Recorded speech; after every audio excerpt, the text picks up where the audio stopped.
नमस्कार, KP news के Karnataka bulletin में आपका स्वागत है। मैं हूं पूजा आपके साथ। चलिए शुरू करते हैं आज की खबरों का सिलसिला। उससे पहले एक नजर आज के मुख्य समाचारों पर डालते हैं। अमरान अनशन के माध्यम से बीदर तालुके के जनवाड़ा नाट तहसीलदार अशोक राजगिरा को बीदर जिले से दूसरे जिले में स्थानांतरित करने की मांग।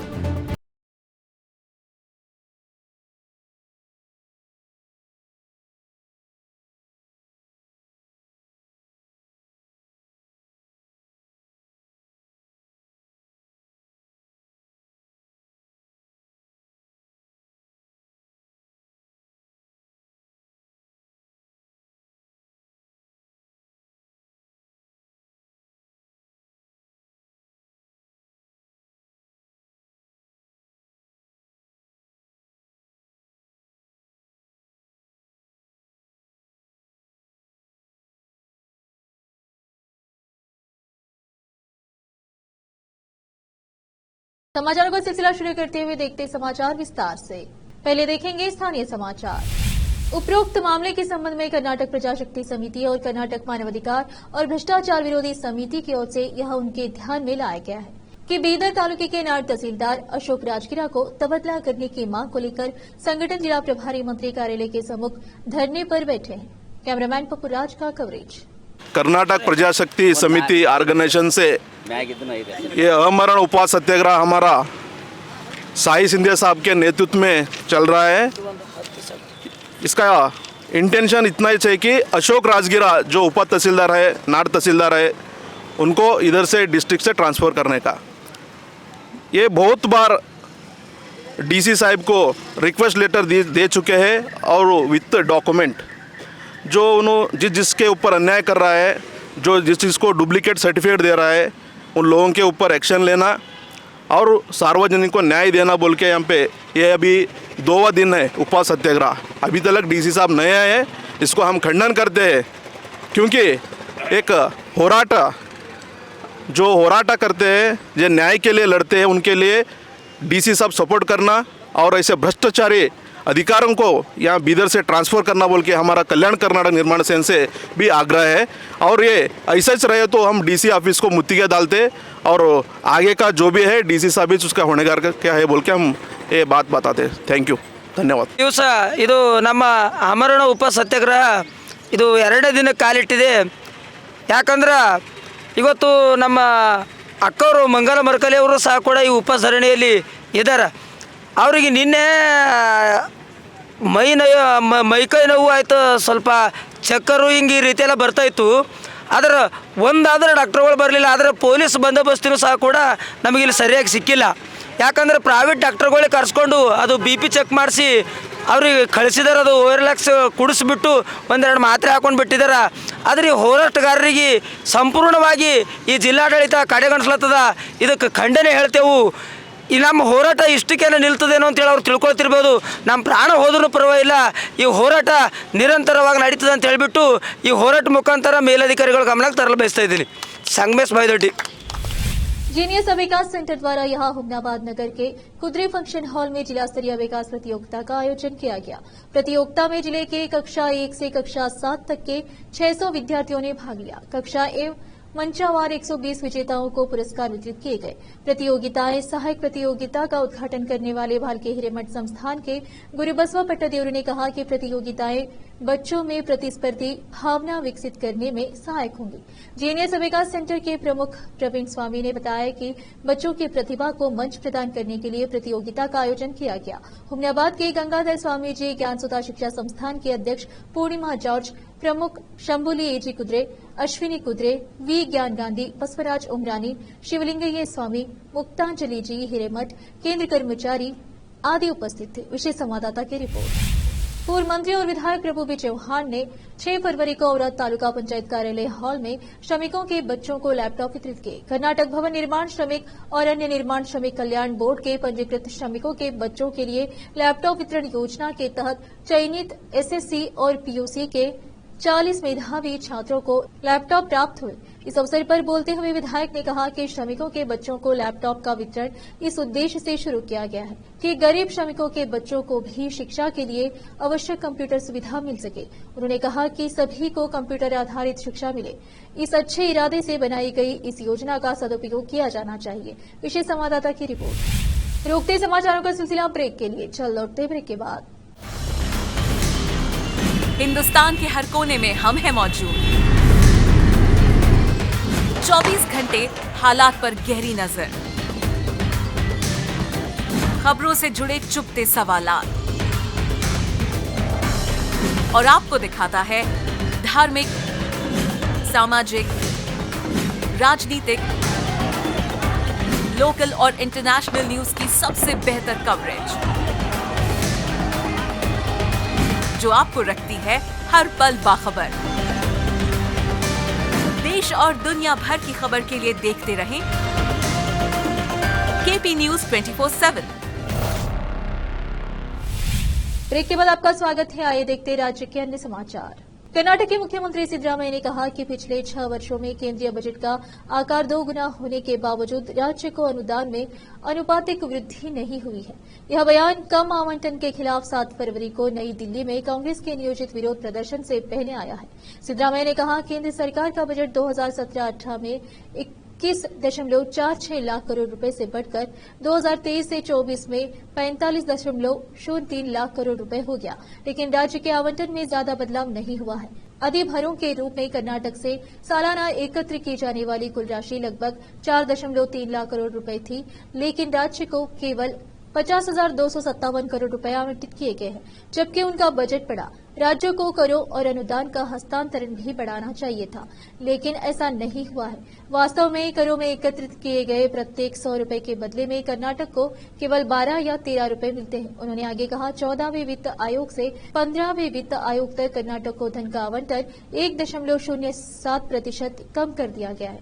पिछले 4 वर्षों में कर्नाटक को कम कर हस्तांतरण के साथ चुनौतियों का सामना करना पड़ा, जिसके परिणाम स्वरूप 45,000 करोड़ रुपए का नुकसान हुआ। उन्होंने आगे कहा कि अनुमान के मुताबिक इस साल कर्नाटक के लिए नकद आवंटन 62,098 करोड़ रुपए कम हो जाएगा। उन्होंने कहा कि 2020 से लेकर 21 और 21 से 22 में विशेष अनुदान के अभाव में राज्य को लगभग 11,494 करोड़ रुपए का नुकसान हुआ। कुल मिलाकर 15वें वित्त आयोग में राज्य की हिस्सेदारी 73,593 करोड़ रुपए कम हो गई है।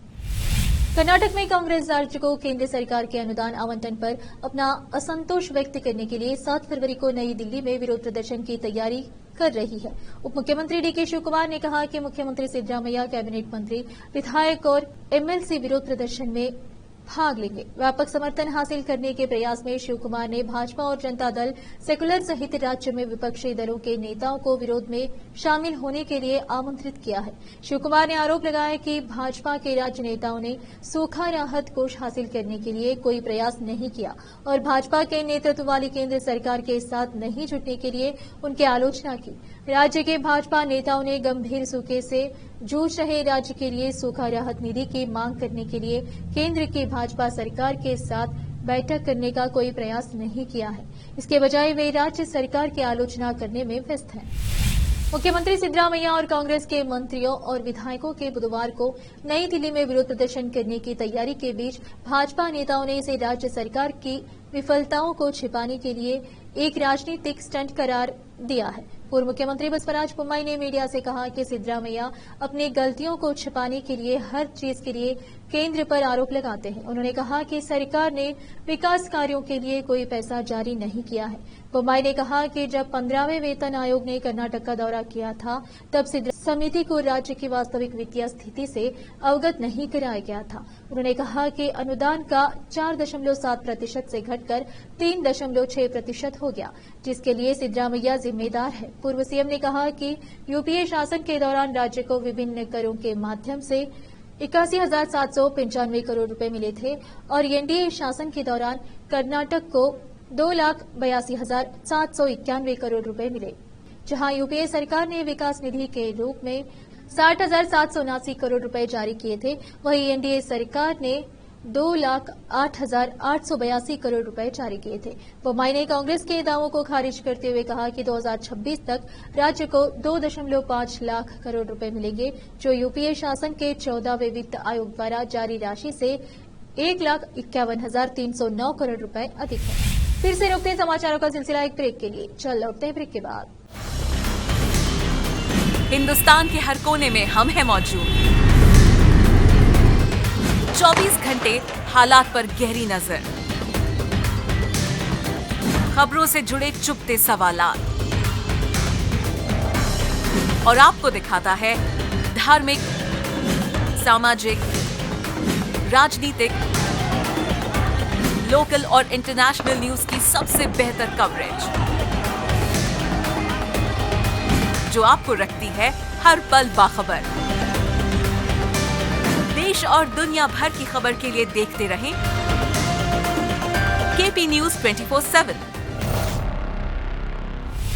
ब्रेक के बाद आपका स्वागत है। आइए देखते हैं समाचार। कांग्रेस मगधी विधायक एच सी बालकृष्ण ने कहा कि कर्नाटक का कोई भी भाजपा नेता राज्य के सामने आने वाले मुद्दों पर संसद में अपनी आवाज नहीं उठा सकता है और वे सिर्फ यात्रा और महंगाई भत्ते लेने के लिए वहां जाते हैं। कर्नाटक के भाजपा सांसद सिर्फ दिखावा है।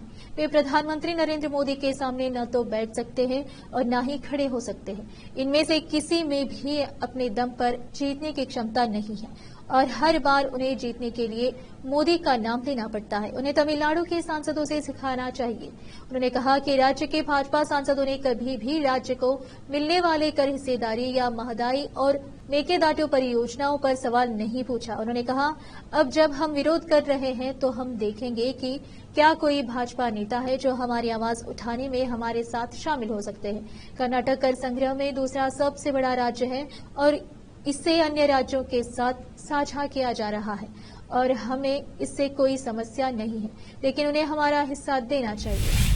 कर्नाटक के उद्योग मंत्री एमबी पाटिल ने राज्य के विभिन्न औद्योगिक क्षेत्रों में आने वाले पेयजल समस्या के समाधान के लिए प्रभावी समाधान खोजने पर चर्चा करने के लिए विभिन्न विभागों के साथ बैठक की।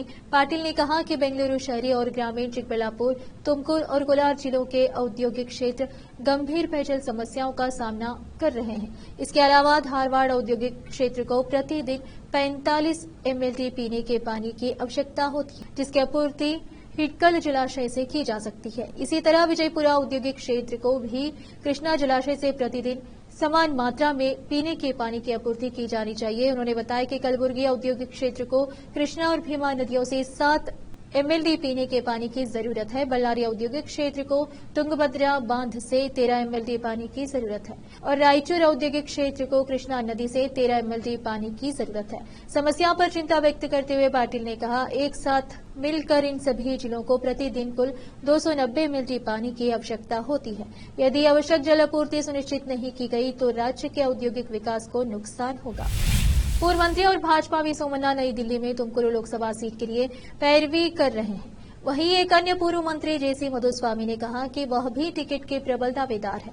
सोमन्ना ने नई दिल्ली में संवाददाताओं से कहा कि उन्हें मौजूदा सांसद जीएस बसवराजू का समर्थन प्राप्त है और वह उनकी सहमति लेने के लिए पार्टी अलाकामना नेताओं से मिल रहे हैं। उन्होंने कहा, सांसद और स्थानीय नेताओं ने मुझे स्वीकार कर लिया है और यह फैसला करना अलाकामना पर निर्भर है और मैं उनके फैसले का पालन करूंगा। उन्होंने हाल ही में लोकसभा चुनाव के लिए भाजपा के गठबंधन सहयोगी जेडीएस के शीर्ष नेताओं एचडी देवेगौड़ा और एचडी कुमारस्वामी से मुलाकात की ताकि उन्हें विश्वास में लिया जा सके, लेकिन मधुस्वामी को पूर्व सीएम बीएस येदियुरप्पा और भाजपा के प्रदेश अध्यक्ष पीवाई विजयेंद्र का समर्थन प्राप्त है। यह पूछे जाने पर कि क्या वह सोमन्ना की उम्मीदवारी का समर्थन करते हैं, मधुस्वामी ने कहा कि जब तक पार्टी अलाकामना नाम को अंतिम रूप नहीं दे देता तब तक वह कोई टिप्पणी नहीं करेंगे। उन्होंने कहा, भाजपा में कई पैमाने हैं और यह इतना आसान नहीं है। मैं एक उम्मीदवार हूं और चुनाव लड़ना चाहता हूं। मुख्यमंत्री सिद्धरामैया ने कहा कि मोदी शासन के तहत राज्य को केंद्रीय कर में 1.87 लाख करोड़ रुपए की हिस्सेदारी गंवाने को लेकर बुधवार को नई दिल्ली में कर्नाटक सरकार का विरोध प्रदर्शन अराजनीतिक है और भाजपा के खिलाफ नहीं है। उप मुख्यमंत्री डीके शिवकुमार के साथ पत्रकारों को संबोधित करते हुए सिद्धरामैया ने केंद्र के साथ कर्नाटक का मामला नहीं उठाने के लिए सांसदों और केंद्रीय मंत्रियों सहित राज्य भाजपा नेताओं पर कटाक्ष किया। उन्होंने बीजेपी नेताओं को दिल्ली में राज्य सरकार के विरोध प्रदर्शन में शामिल होने का खुला निमंत्रण भेजा। सीएम ने कहा, यदि आप राज्य के मुद्दों का समर्थन नहीं करते हैं तो यह अपने लोगों को धोखा देने के समान है। सिद्धरामैया और शिवकुमार ने बीजेपी के इस आरोप को सिरे से खारिज कर दिया कि राज्य के संसाधन 5 गारंटी योजनाओं के कार्यान्वयन पर खर्च किए जा रहे हैं। उन्होंने कहा कि इसका संबंध राज्य द्वारा केंद्र से अपना कर हिस्सा खोने से नहीं हो सकता। कर्नाटक सरकार के पास अपनी 5 गारंटी प्रबंधित करने की क्षमता है। केंद्र को हमारा कर हिस्सा देने दीजिए और हम अपने राज्य के वित्त का प्रबंधन करेंगे।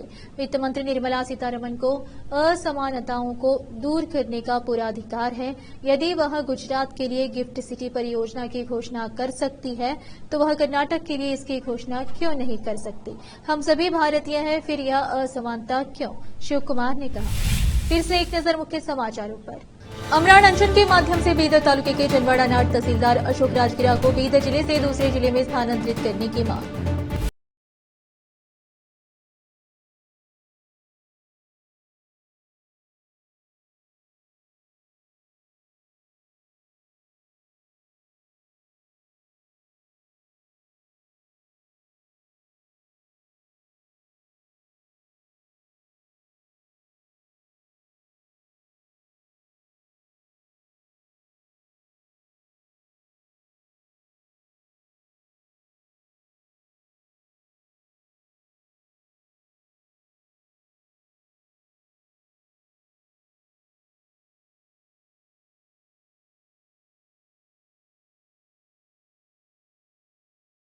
न्यूज के कर्नाटक के बुलेटिन में आज इतना ही। आप देख रहे थे केपी न्यूज का कर्नाटक बुलेटिन। अन्य समाचारों के लिए जुड़े रहे हमारे चैनल से। धन्यवाद।